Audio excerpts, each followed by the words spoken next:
I'm Kathy, president of the Ad Club, and welcome to the Big Orange Couch. Joining us on the couch today is a man whose entire mission is to bring humanity back into the air travel business. Joining us on the couch is Marty St. George from JetBlue. Welcome, Marty. Thanks, Kathy. Happy to be here. You know, when you talk to people about the airline industry, humanity is not a word that you hear very often, but with JetBlue it seems to be different. Tell us a little bit about that. The two founders of the company both had worked in the airline business, and I think they both recognized that the way it was done at most airlines was the wrong way. Fundamentally, at the end of the day, the airline business is a service business, but unfortunately the legacy airlines really did not treat it like a service business. So I think the founders took it as an opportunity to try to do something a little bit different and actually treat the airline business like the service industry it really is. So we started out with the mission of bringing humanity back to air travel, and from day one up through our year 10 right now, it's sort of the North Star for our crew members as far as how we want to serve our customers. JetBlue has gotten so much press of late from that flight attendant who decided to exit the airplane in a controversial fashion. But the real excitement around JetBlue is your incredible expansion, sort of your takeover of the East Coast. Tell us about that. We're just looking for market opportunities. We have 5 key focus cities. New York is obviously our biggest one. We're the biggest domestic airline in New York. Our second biggest one is Boston. As of earlier this year, we're now the biggest airline in Boston. We also have focus cities in Orlando, Fort Lauderdale, and Long Beach, plus a growing operation in San Juan, Puerto Rico. But it's just opportunities. It's places where customers have really responded very, very well to the JetBlue experience. We couldn't be happier with our experience in Boston. Customer response has been great. We've continued to grow and grow and grow. We're really happy to be the biggest airline here now. We're expanding in Terminal C with the goal of ultimately just giving a better and better service product to our customers. And are you looking to expand your market with the business traveler as well? We are. We really made our reputation on being a leisure airline and bringing people to vacations, visiting family, relatives, etc.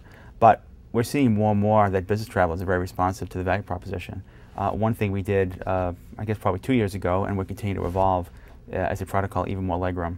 Now, interesting thing about JetBlue is, the value proposition. I think a lot of your watchers probably know. We have 36 channels of live TV, 100 channels of XM radio. The one thing that may not be as well known is that we have the most legroom of any airline, of any coach product in the industry. But what we're really hearing from business customers is that they're getting a little bit tired of the rat race that they have on legacy airlines. They continue to work to become an elite customer. They have a really bad coach experience with the off chance that occasionally they might get upgraded. What customers would say to us is, boy, we fly JetBlue and I have a great coach experience. In fact, sometimes it's better than a first class experience they have in other airlines. Sure. You just recently wrapped up an agency search, and your new agency of record is Mullen. Tell us a little bit about that process. We really weren't familiar with Mullen before the process. We'd seen some of their work that we liked, but they did a fantastic pitch. And it's interesting because when we came down to it, I think when we walked into the process, we had sort of handicapped who we thought would be in there. I don't think any of us thought that Mullen was going to be a finalist, but their pitch was outstanding. They just had won a Maven Award for some of the research that they did. And I think it's not just the ability to do good creative, but their comms planning, their media planning, it was just top notch. The core lesson to me was they did a very good job of identifying who the right target customer is for JetBlue. And it seems like it's definitely a younger, hipper target. Our demographic, it's not going to be defined by age, but I will say this much, our customer base in general is younger than the legacy airlines and more affluent.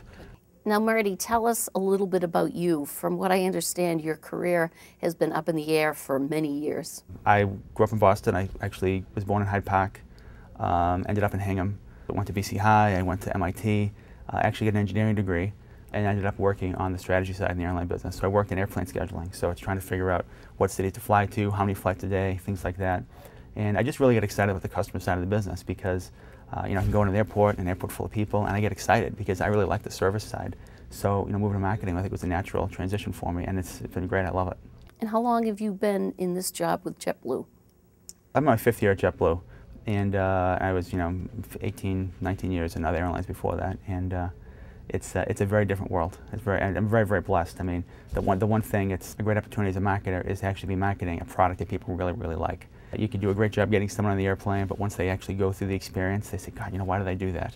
I don't worry about that at JetBlue. If I can actually convince someone to fly JetBlue once, 9 times out of 10, they're going to say, that was a great experience and I can't wait to do it again. So it's actually very liberating. It's a very easy product to market. My job's very easy, Kathy. I don't believe that for a minute. Your competitors do a very aggressive campaign around the fact that your bag flies free. Now, JetBlue has the same thing, bags fly free, but you don't talk about that. Why is that? We do talk about it. It's on our website. Our crew members talk about it. We've got all sorts of communication channels for it. The biggest challenge we have is we're massively outspent. I mean, Southwest, which is the competitor you're talking about, they're spending 5 to 10 times what we do. We just don't have the deep pockets that they do.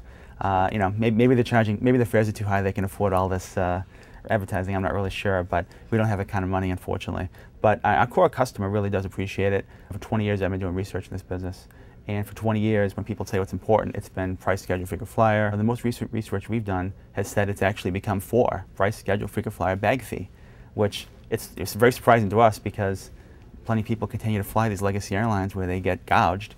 But customers are really, it's really been a pain point for customers. So I think both we and Southwest recognize that this is an area we can distinguish ourselves. So Marty, thank you so much for being here on the Big Orange Couch with us. And I know you have to go up and speak at the CMO breakfast this morning here at Microsoft. So thank you so much for coming up from New York. We appreciate it. Thank you very much. Happy to do it. Thank you. And thank you for joining us once again on the Big Orange Couch.